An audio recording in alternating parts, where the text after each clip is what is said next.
Step 1. Go to hub.hatchearlylearning.com. Step 2. Click Log Me In.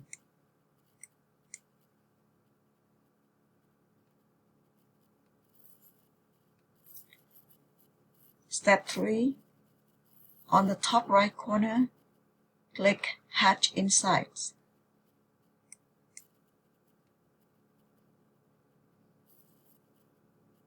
Step 4. Scroll down until you see the green button. Click on OK. Let's do this.